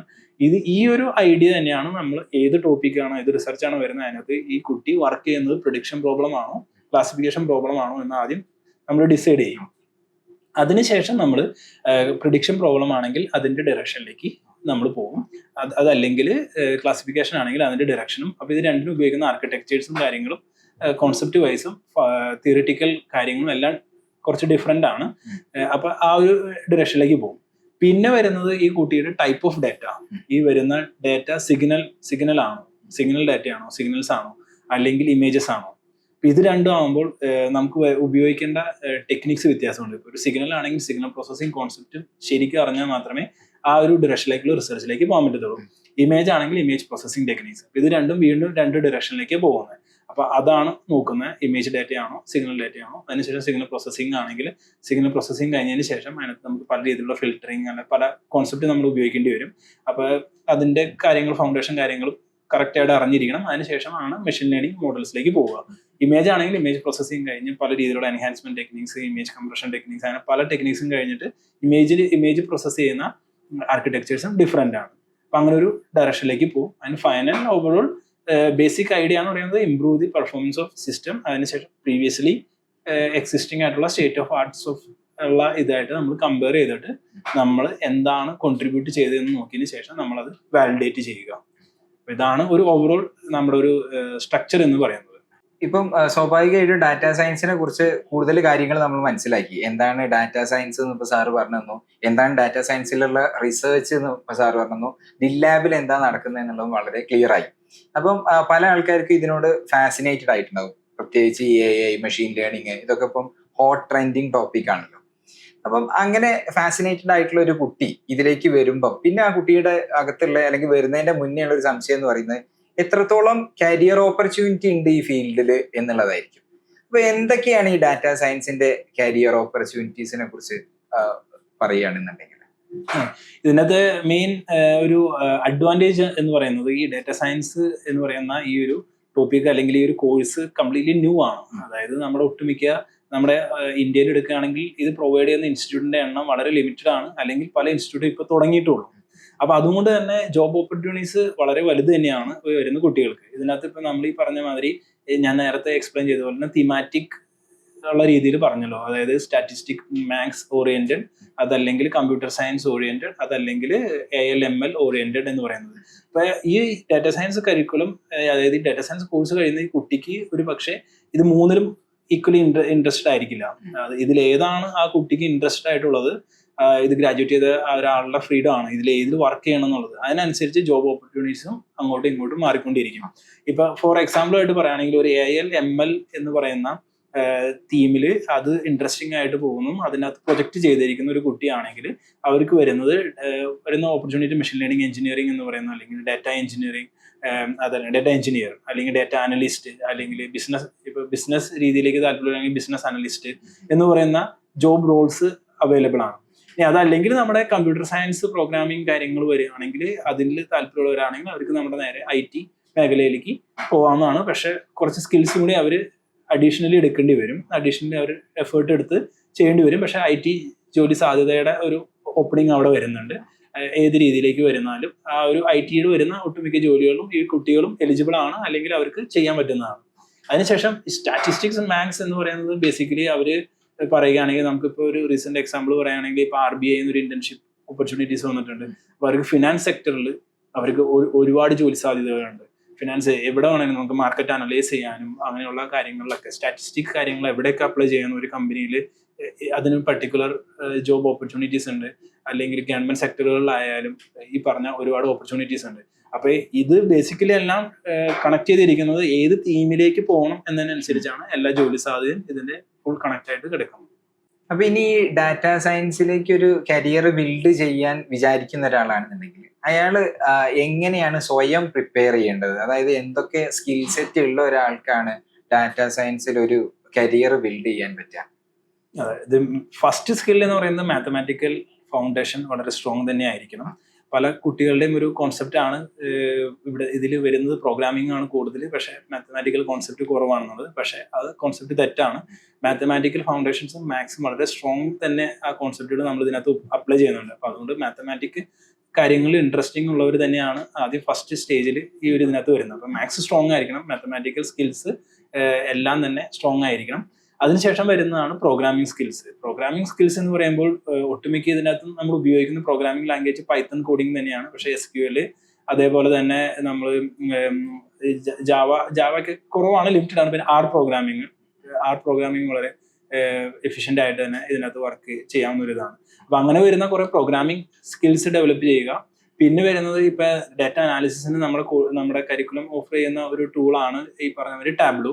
അപ്പോൾ ടാബ്ലൂ എന്ന് പറയുന്നത് ഡാറ്റ അനാലിസിസിന് ഉപയോഗിക്കുന്ന ഒരു പവർഫുൾ ടൂളാണ്. അതേപോലെ തന്നെ ഉപയോഗിക്കുന്ന പല ടൂളുകളും ഉണ്ട്. പവർ BI എന്ന് പറയുന്നത് മൈക്രോസോഫ്റ്റിന്റെ വളരെ പവർഫുൾ ആയിട്ടുള്ള ഒരു ഡാറ്റ അനാലിസ് ചെയ്യുന്ന ഒരു ടൂൾ തന്നെയാണ്. അപ്പം ഇങ്ങനത്തെ ടൂള് എന്നുള്ള കാര്യങ്ങൾ, അപ്പം ഇങ്ങനത്തെ സ്കിൽസ് ബേസിക്കലി ഇങ്ങനത്തെ കാര്യങ്ങളാണ് മെയിനായിട്ട് വരുന്നത്. പ്രോഗ്രാമിംഗ് സൈഡ് വരുന്ന ഒട്ടുമിക്ക പ്രോഗ്രാമിംഗ് ലാംഗ്വേജുകൾ മെയിൻ ഫോക്കസ് പറയുന്നത് പൈത്തൺ ആണ്. പൈത്തൺ അറിയാമെങ്കിൽ ഒട്ടുമിക്ക കാര്യങ്ങളും നമുക്ക് ചെയ്യാൻ പറ്റുന്നതാണ്. അതേപോലെ ഈ പറഞ്ഞ മാതിരി മാറ്റ്ലാബിലും വർക്ക് കാര്യങ്ങളൊക്കെ വരുന്നുണ്ട്, മാറ്റ്ലാബ് എന്ന് പറയുന്ന ടൂൾ ഉപയോഗിച്ചിട്ട്. അപ്പം ഇങ്ങനത്തെ ടൂളിൽ ഒരു എക്സ്പീരിയൻസ് കിട്ടുകയാണെങ്കിൽ, ഈ പറഞ്ഞ മാതിരി സ്കിൽസ് ഡെവലപ്പ് ചെയ്ത് എടുക്കുകയാണെങ്കിൽ ഈ പറഞ്ഞ മാതിരി നമുക്ക് വൈഡ് ഓപ്പർച്യൂണിറ്റിയിലേക്ക് നമുക്ക് പോകാൻ പറ്റും. ഈ ഡാറ്റ സയൻസ് നമ്മളുടെ ചുറ്റുവട്ടത്ത് ഉണ്ടാക്കിയ വലിയൊരു ഇമ്പാക്റ്റ്, അതിന് എന്തെങ്കിലും ഒരു എക്സാമ്പിൾ സാറിന് പറയാൻ പറ്റും? ഒരു കോമൺ ഓഡിയൻസിൽ എത്രത്തോളം ഡാറ്റ സയൻസിൽ നമ്മുടെ സമൂഹത്തിൽ റോൾ ഉണ്ട് എന്ന് പറയാൻ തക്കവണ്ണം എന്തെങ്കിലും ഒരു എക്സാമ്പിൾ, എല്ലാവർക്കും കണക്ട് ചെയ്യാൻ പറ്റുന്ന ഒരു എക്സാമ്പിൾ പറയാൻ പറ്റുമോ? അങ്ങനെ പറയുകയാണെങ്കിൽ ഏറ്റവും റീസെന്റ് നമ്മുടെ കൊറോണ ടൈമിൽ സ്റ്റാറ്റിസ്റ്റിക്സ് ഒക്കെ ക്ലിയർ ആയിട്ട് നമ്മുടെ ഗവൺമെന്റ് കറക്റ്റ് ആയിട്ട് ഇത്ര പേർക്ക് റിപ്പോർട്ട് ചെയ്തു, ഇത്ര പേർക്ക് ഇതാണ്, ഇത്ര പേര് കണക്റ്റഡ് ആണ് എന്ന് പറയുന്ന ഒരു അത് ഏറ്റവും ബെസ്റ്റ് എക്സാമ്പിൾ ആണ്. അപ്പൊ അതാണ് എനിക്ക് പെട്ടെന്ന് പറയാൻ പറ്റിയത്. ഒരു ഇത് കൊറോണ ടൈമിൽ നമ്മൾ എഫിഷ്യൻ്റ്ലി അത് മാനേജ് ചെയ്യാൻ പറ്റിയത്, അതിന്റെ കറക്റ്റ് കാര്യങ്ങൾ അതേപോലെ ഈ പറഞ്ഞ മാതിരി വാക്സിൻ ചെയ്തതിന്റെ കാര്യങ്ങൾ. ഇപ്പൊ എൻ്റെ ഒരു സ്റ്റുഡന്റ് ചെയ്ത ഒരു ഡാറ്റ അനാലിസിസ് വർക്ക് തന്നെയാണ്. കോവിഡ് പേഷ്യൻസിന്റെ ഇന്ത്യയിലെ മൊത്തം ഓവറോൾ അനലൈസ് ചെയ്തു. എത്ര പേര് ഫസ്റ്റ് ഡോസ് വാക്സിൻ എടുത്തു, എത്ര പേര് സെക്കൻഡ് ഡോസ് വാക്സിൻ എടുത്തു, എത്ര പേര് കൊറോണയിൽ നിന്ന് റിക്കവറായി, എത്ര പേര് മരണപ്പെട്ടു, അങ്ങനെയുള്ള ഒരു ഓവറോൾ സ്റ്റാറ്റിസ്റ്റിക്സ് ആ ഒരു വർക്ക് ചെയ്തിട്ടുണ്ടാകും. ഞങ്ങളൊരു കോൺഫറൻസിൽ ആ ഒരു വർക്ക് ഞങ്ങൾ പ്രസന്റ് ചെയ്തിട്ടുണ്ട്. അപ്പൊ അങ്ങനെ ഒരു കോവിഡ് എന്ന് പറയുന്ന ഒരു ബെസ്റ്റ് എക്സാമ്പിൾ ആണ്. ഇനി അതേപോലെ ഏറ്റവും കൂടുതൽ ഇമ്പാക്ട് വരുന്നത് മാർക്കറ്റ് ഷെയറിംഗിലാണ്. സ്റ്റോക്ക് മാർക്കറ്റിംഗ് കാര്യങ്ങളിലൊക്കെ ഒരു ഹ്യൂജ് ഇമ്പാക്ട് തന്നെ വരുന്നുണ്ട്. ഈ പറഞ്ഞ മാതിരി നമ്മുടെ എക്കണോമിനെയും ബാധിക്കുന്ന രീതിയിൽ ഒരു ഹ്യൂജ് ഇമ്പാക്ട് ഈ കാര്യങ്ങളിലൊക്കെ നമുക്ക് പറയാവുന്നതാണ്. അപ്പൊ എഗെയിൻ ഒരു ആള് ഈ ഡാറ്റ സയൻസിൽ ഭയങ്കര ഫാസിനേറ്റഡ് ആണ്. പക്ഷെ ആ ആൾക്ക് ഡാറ്റ സയൻസിന് ശേഷമുള്ള ഒരു ജോബ് ഓപ്പർച്യൂണിറ്റിനെ കുറിച്ചോ അല്ലെങ്കിൽ ഇനി ഡാറ്റ സയൻസ് എടുക്കുകയാണെന്നുണ്ടെങ്കിൽ പ്ലേസ്മെന്റുകളെ കുറിച്ചോ ഒന്നും ഒരു ധാരണയും ഇല്ലാത്ത ഒരാളാണ്. പക്ഷെ ഡാറ്റ സയൻസ് ഒരു സബ്ജക്ട് എന്നുള്ള രീതിയിൽ പഠിക്കാൻ ഇഷ്ടമുള്ള ഒരാളാണ്. പ്രോഗ്രാമിങ്ങിനോട് താല്പര്യമുണ്ട്, സ്ട്രോങ് ആയിട്ടുള്ള മാത്തമാറ്റിക്കൽ ബാക്ക്ഗ്രൗണ്ട് ഉണ്ട്. അപ്പൊ ഈ ഒരു കാര്യങ്ങളെ കുറിച്ച് ഭയങ്കര അൺഷുവർ ആണ്. അതായത് ജോബ് മാർക്കറ്റ് എത്രത്തോളം ഉണ്ട് എന്നുള്ളതും അതേപോലെ പ്ലേസ്മെന്റ് ഓഫർ ചെയ്യുന്നുണ്ടോ എന്നുള്ളതിലും സംശയമുള്ള ഒരു കുട്ടിയാണെന്നുണ്ടെങ്കിൽ എന്ത് അഡ്വൈസ് ആണ് ഈ ഫീൽഡിൽ ഒരു എക്സ്പേർട്ട് എന്നുള്ള രീതിയിൽ സാറിന് കൊടുക്കാനുള്ളത്? ഈ പറഞ്ഞ മാതിരി തന്നെ ജോബ് നമുക്ക് ഈ പറഞ്ഞ മാതിരി ഈ കുട്ടി എന്തുമാത്രം സ്കിൽഡ് ആണ് എന്നതിനാണ് കംപ്ലീറ്റ്ലി ഡിപ്പെൻഡ് ആയിട്ട് ഇരിക്കുന്നത്. അപ്പൊ ഈ പറഞ്ഞ മാതിരി ഇപ്പൊ നമുക്ക് ഒരു ഡിഗ്രി ഉണ്ട്, പക്ഷേ ഈ നമ്മൾ ഇവിടുന്ന് കരിക്കുലം പ്രൊവൈഡ് ചെയ്യുന്ന എല്ലാ കാര്യങ്ങളിലും എന്തുമാത്രം എക്സ്പേർട്സ് ആണ് അല്ലെങ്കിൽ ചെയ്ത പ്രൊജക്ട്, ഇതിനൊക്കെ ഡിപ്പെൻഡ് ചെയ്താണ് ഈ കുട്ടിക്ക് കിട്ടുന്ന ജോബ് ഓപ്പർച്യൂണിറ്റീസ് വരുന്നത്. ഇപ്പൊ പറയുകയാണെങ്കിൽ നമ്മുടെ 5th ഇയർ കുട്ടികളിൽ പലരും ഒരു കുട്ടി IBM ഇന്റേൺഷിപ്പിനായിട്ട് പോയിട്ടുണ്ട്. അതേപോലെ കഴിഞ്ഞ തവണ ഒരു UST ഗ്ലോബലിൽ ഇന്റേൺഷിപ്പ് ചെയ്തവരുണ്ട്. അപ്പൊ ഇൻഡസ്ട്രിയായിട്ട് കണക്റ്റഡ് ആണ്. ഇൻഡസ്ട്രി ജോബ് ഓപ്പർച്യൂണിറ്റീസ് ഒരുപാട് വരുന്നുണ്ട്. നമുക്കും ഇതേപോലെ റിക്വസ്റ്റ് വരുന്നുണ്ട്. സ്കിൽഡ് ആയിട്ടുള്ള കുട്ടികൾ ഉണ്ടെങ്കിൽ നമ്മൾ റെഫർ ചെയ്യാൻ വേണ്ടി വരുന്നുണ്ട്. അപ്പൊ ഇതിനകത്ത് ഒരു മെയിൻ പ്രശ്നം എന്ന് പറയുന്നത് നമ്മുടെ ഈ കുട്ടികൾ എന്തുമാത്രം സ്കിൽഡ് ആണ് എന്നുള്ളതാണ്. ഒരു പ്രോപ്പർ ട്രെയിൻഡ് ആയിട്ടുള്ള ഒരാൾക്കാണെങ്കിൽ ജോബ് ഓപ്പർച്യൂണിറ്റിയെ കുറിച്ച് വറി ചെയ്യേണ്ട ഒരു അവസ്ഥ വരുന്നില്ല. നമ്മൾ ഈ സ്കിൽസ് പ്രോപ്പറായിട്ട് അറിയാമെങ്കിൽ ബേസിക്കലി ആ കുട്ടിക്ക് ഇതിനകത്ത് ഉയർന്നു പോകാവുന്നുള്ളൂ. ഈ ജോലി എന്ന് പറയുന്നത് കണ്ടുപിടിക്കുക എന്ന് പറയുന്നത് അത്ര ഡിഫിക്കൽട്ടി അല്ല. പിന്നെ പറഞ്ഞ മാതിരി ഈ ജോലി സാധ്യതകൾ ഇപ്പോൾ പലയിടത്തും വന്നുകൊണ്ടിരിക്കുന്നുള്ളൂ. അതായത് ഈ പല ഗ്രാജുവേറ്റ് ചെയ്തിട്ടുള്ള ഡാറ്റ സയൻസ് ഡിഗ്രി ആയിട്ടുള്ള കുട്ടികളുടെ എണ്ണം വളരെ ലിമിറ്റഡ് ആണ്. അപ്പൊ അതിന്റെ ജോലി സാധ്യതകളും ഓപ്പണിംഗ് ആയി വന്നുകൊണ്ടിരിക്കുന്നുള്ളൂ. പക്ഷെ കോമ്പറ്റീറ്റീവ് ആണ്, വളരെ കോമ്പറ്റീറ്റീവ് ആണ്. അപ്പൊ ഈ പറഞ്ഞ മാതിരി ഈ എന്താ പറയാ, ഈ ഒരു പർട്ടിക്കുലർ ജോലി എയിം ചെയ്യുന്നവരാണെങ്കിൽ അതിന് വേണ്ട സ്കിൽസ് മാക്സിമം ഡെവലപ്പ് ചെയ്യുക. ഒരു എക്സാമ്പിൾ ആയിട്ട് പറയുമെങ്കിൽ ഒരു ഡാറ്റ സയന്റിസ്റ്റ് ആവുക എന്നുള്ളതാണ് ഒരു അൾട്ടിമേറ്റ് എയിം എങ്കിൽ അതാണ് ഒരു സ്റ്റെപ്പ് ബൈ സ്റ്റെപ്പിൽ ഏറ്റവും അൾട്ടിമേറ്റ് ഇതിനകത്തേക്ക് എത്തുന്നത്. അപ്പൊ അതാണെങ്കിൽ അതിന് വേണ്ട പെർട്ടിക്കുലർ കുറെ സ്കിൽസ് ഉണ്ട്. ആ സ്കിൽസ് മാക്സിമം എക്സ്പ്ലോർ ചെയ്യുക, മാക്സിമം കിട്ടുക, അതിനുശേഷമേ ആ ഒരു പൊസിഷനിലേക്ക് നമുക്ക് എത്താൻ പറ്റത്തുള്ളൂ. അപ്പോൾ കുട്ടികൾക്ക് കൊടുക്കാനുള്ള അഡ്വൈസ് എന്ന് പറയുന്നത്, ഇപ്പോൾ ഡാറ്റ സയൻസ് ഒരു താല്പര്യമായിട്ട് വരികയാണെങ്കിൽ, അല്ലെങ്കിൽ ഒരു ഇൻട്രസ്റ്റിംഗ് ആയിട്ട് വരികയാണെങ്കിൽ മാക്സിമം സ്കിൽസ് ഡെവലപ്പ് ചെയ്ത് വെക്കുക. നമുക്ക് ഈ സ്കിൽസ് അറിയാമെങ്കിൽ അതിനുള്ള റിക്വയർമെന്റ്, ആ ഒരു ജോബിന് വേണ്ട റിക്വയർമെന്റ് നിങ്ങൾ മീറ്റ് ചെയ്യുകയാണെങ്കിൽ തീർച്ചയായും ജോലി കിട്ടാനുള്ള സാധ്യത വളരെ കൂടുതലാണ്. അപ്പോൾ ഫ്രം ബിഗിനിങ് ഓൺവേർഡ്സ് ലൈക്ക് നമ്മൾ മാക്സിമം സ്കിൽസ് കിട്ടാവുന്ന മാക്സിമം ടൂൾസ്, അല്ലെങ്കിൽ ഇതുമായി കണക്റ്റഡ് ആയിട്ടുള്ള ഈ ജോലിക്ക് വേണ്ട കാര്യങ്ങൾ എന്തൊക്കെയാണോ അത് മാക്സിമം നമ്മൾ ഡെവലപ്പ് ചെയ്തെടുക്കുക. ഞാൻ എൻ്റെ സ്റ്റുഡൻസിനോടും പറയുന്നത് എപ്പോഴും അത് തന്നെയാണ്, നിങ്ങളൊരു ജോലിക്ക് അപ്ലൈ ചെയ്യുന്നതിന് മുന്നേ അവരുടെ റിക്വയർമെന്റ് നോക്കുക. അപ്പോൾ അവർ പലരും പറയുന്നത് AIML മോഡൽസിലുള്ള ഹാൻഡ്സ് ഓൺ എക്സ്പീരിയൻസ്, അതല്ലെങ്കിൽ ചിലപ്പോൾ ഇപ്പോൾ ടാബ്ലൂ എന്ന് പറയുന്നത്, അല്ലെങ്കിൽ ഹഡു എന്ന് പറയുന്നത്, അല്ലെങ്കിൽ ആർ പ്രോഗ്രാമിംഗ്, അല്ലെങ്കിൽ പൈത്തൺ കോഡിങ്, അങ്ങനെ ഒരു സ്പെഷ്യൽ ക്രൈറ്റീരിയ ആ ജോബിന് അവർ ഒട്ടുമിക്ക കമ്പനികളും ഡിമാൻഡ് ചെയ്യുന്നുണ്ട്. അപ്പൊ ഈ സ്കിൽസ് ഇല്ലാത്ത ഒരാൾക്ക് ഇതിന് അപ്ലൈ ചെയ്തിട്ട് ഒന്നും ചെയ്യാൻ പറ്റത്തില്ല. ഈ സ്കിൽസ് മാക്സിമം നമ്മൾ 5 കൊല്ലത്തെ കരിക്കുലത്തിനിടയിൽ മാക്സിമം കുട്ടി ആ ഒരു സ്റ്റുഡന്റ് ഡെവലപ്പ് ചെയ്തെടുത്താൽ എന്തായാലും ജോലി, എന്തായാലും നല്ല ഷുവർ ഒരു ജോബ് ഓപ്പർച്യൂണിറ്റി തന്നെ നമുക്ക് ഈ കുട്ടിക്ക് കിട്ടുന്നതാണ്. ഐസറിൽ ഈ പ്ലേസ്മെന്റ് എന്നുള്ള രീതിയിൽ ഇപ്പം വന്നു തുടങ്ങിയിട്ടുണ്ടോ, അതോ ഇനി നിയർ ഫ്യൂച്ചറിൽ ഇപ്പൊ തന്നെ വന്നു തുടങ്ങിയിട്ടുണ്ടോ പ്ലേസ്മെന്റിന്റെ വെച്ചാൽ നമുക്ക് ഇപ്പൊ കറന്റ് നമുക്ക് കുട്ടികളാരും തന്നെ ഗ്രാജുവേറ്റ് ആയിട്ടില്ല. നമ്മുടെ ഫസ്റ്റ് ബാച്ച് ഇപ്പൊ 5th ഇയറിലേക്ക് ആയിട്ടുള്ളൂ. അവർ ഗ്രാജുവേറ്റ് ചെയ്യുന്നത് ഈ 2025 അവർ ഗ്രാജുവേറ്റ് ചെയ്യുന്നത്. ഇപ്പൊ അവർ മേജർ പ്രൊജക്ട് ചെയ്ത് തുടങ്ങിയിട്ടുള്ളൂ. ഈ വരുന്ന ഓഗസ്റ്റിലാണ് അവർക്ക് പ്രൊജക്ട് തുടങ്ങുക. അപ്പൊ കറന്റ് ഇപ്പൊ പ്ലേസ്മെന്റ് എന്നുള്ളത് നമ്മൾ പല കമ്പനികളായിട്ടും സംസാരിക്കുന്നുണ്ട്. അപ്പൊ പറഞ്ഞ മാതിരി അവരുടെ റിക്വയർമെന്റ് മീറ്റ് ചെയ്യണമെങ്കിൽ നമ്മൾ ആ ഒരു ലാസ്റ്റ് സെമസ്റ്ററിലേക്ക് എത്തണമല്ലോ. അപ്പൊ ആ ഒരു ടൈം ആകുമ്പോൾ മാക്സിമം നമ്മൾ ട്രൈ ചെയ്ത് മാക്സിമം കമ്പനികൾ കൊണ്ടുവരിക എന്നുള്ളതാണ്. ഇമ്മീഡിയറ്റ് ഫ്യൂച്ചറിൽ തന്നെ നമുക്ക് ക്യാമ്പസ് പ്ലേസ്മെന്റ് എക്സ്പെക്ട് ചെയ്യാം. നമുക്കിവിടെ ക്യാമ്പസിൽ പ്ലേസ്മെന്റ് സെല്ല് ഉണ്ട്. പ്ലേസ്മെന്റ് സെല്ല് അപ്പൊ നമ്മൾ ഇൻഡസ്ട്രി കണക്ട് എന്ന് പറഞ്ഞാൽ നമ്മുടെ ഡിപ്പാർട്ട്മെന്റിന്റെ ഇതായിട്ട് നമ്മൾ ടോക്കിന് വേണ്ടി നമ്മൾ ഇൻഡസ്ട്രിയിൽ നിന്ന് ആൾക്കാരെ കൊണ്ടുവരാറുണ്ട്. അപ്പൊ നമ്മളതിപ്പോ കഴിഞ്ഞ സെമസ്റ്ററിലൊക്കെ എഫക്റ്റീവ് ആയിട്ട് 3-4 ഇൻഡസ്ട്രി എക്സ്പേർട്സ് പറയുകയാണെങ്കിൽ നമുക്ക് ഊബറിൽ നിന്ന് ആൾ വന്നിട്ടുണ്ടായിരുന്നു. അതേപോലെ നമുക്ക് RBI നിന്ന് അവിടുത്തെ ആള് വന്നിട്ടുണ്ടായിരുന്നു. ആള് അതിന്റെ റിസർച്ച് പ്ലസ് എങ്ങനെ റിസർച്ച് കണക്റ്റഡ് വിത്ത് ഇൻഡസ്ട്രി എന്നുള്ള രീതിയിലും അതിന്റെ ജോലി സാധ്യത എന്നതിനെ കുറിച്ചൊക്കെ അവയർനെസ് കൊടുത്തിട്ടുണ്ടായിരുന്നു. ഒരു എഫക്റ്റീവ് ആയിട്ട് തന്നെ നമ്മൾ ഇപ്പോഴും ചെയ്യുന്നുണ്ട്. ഇനിയിപ്പോൾ അടുത്ത സെമസ്റ്റർ തുടങ്ങുമ്പോഴും നമ്മൾ ഇതേപോലെ ഇൻഡസ്ട്രി ടോക്ക് എന്ന രീതിയിൽ ഇൻഡസ്ട്രിയിൽ നിന്ന് ആൾക്കാരെ കൊണ്ടുവന്ന് എങ്ങനെയാണ് ഇത് കൊണ്ടുപോകുന്നത്, അതേപോലെ കൊളാബറേഷനും വരുന്നുണ്ട്, ഇൻഡസ്ട്രി കൊളാബറേഷൻ എന്നുള്ള രീതിയിൽ. അപ്പോൾ ആ ഒരു ത്രൂ ചാനൽ നമുക്ക് കുട്ടികളെ ആ ഒരു ഇൻഡസ്ട്രിയിലേക്ക് നമുക്ക് എത്തിക്കാൻ പറ്റും എന്നാണ് നമ്മൾ വരുന്നത്. അപ്പൊ സർ, ഞങ്ങൾ ഗ്രാജുവേറ്റ് ചെയ്യുന്ന സമയത്ത് ഞങ്ങൾ ഡാറ്റാ സയൻസിനെ കുറിച്ച് യാതൊരു ധാരണയും ഞങ്ങൾക്കില്ല. അപ്പം എന്താണ് ഡാറ്റാ സയൻസ് എന്നുള്ളത് ഈ ഒരു കോൺവെർസേഷൻ എനിക്ക് ക്ലിയർ ആയി. ഞാൻ പ്രതീക്ഷിക്കുന്ന കാണുന്ന എല്ലാ ഓഡിയൻസിനും ക്ലിയർ ആയിട്ടുണ്ടാവുന്നതാണ്. എന്തൊക്കെ റിസർച്ചാണ് സാറ് ലാബിൽ നടക്കുന്നത് എന്നുള്ളതും ക്ലിയർ ആയി. അതിൻ്റെ കരിയർ ഓപ്പർച്യൂണിറ്റീസിനെ കുറിച്ച് വളരെ വ്യക്തമായിട്ട് തന്നെ സാർ എക്സ്പ്ലെയിൻ ചെയ്തു തന്നു. അപ്പോൾ ഒരുപാട് ഓഡിയൻസിൻ്റെ അകത്തുള്ള ഒരുപാട് ഡൗട്ടാണ് ഈ ഒരു സെഷനിലൂടെ ക്ലിയർ ആയതെന്നാണ് ഞാൻ വിശ്വസിക്കുന്നത്. അപ്പോൾ ഇത്രയും സമയം എടുത്ത് ഇതെല്ലാം കൃത്യമായി പറഞ്ഞു തന്നതിന് വളരെയധികം നന്ദി. Thanks for your valuable time. It's my pleasure. So ഞാനും വിചാരിക്കുന്നു ഇത് കാണുന്ന ആൾക്കാർക്ക് ഡാറ്റ സയൻസ് എന്ന് പറയുന്നതിനെ കുറിച്ചും ആ ഒരു ഡിപ്പാർട്ട്മെന്റിനെ കുറിച്ചും ഐസറിലെ ഡാറ്റ സയൻസ് എന്ന ഡിപ്പാർട്ട്മെന്റിനെ കുറിച്ചും ഒരു ക്ലിയർ അവയർനെസ് കിട്ടി കാണുമെന്ന് വിചാരിക്കുന്നു. അത് കൊടുക്കാൻ കഴിഞ്ഞതിൽ എനിക്കും ഒരുപാട് സന്തോഷം.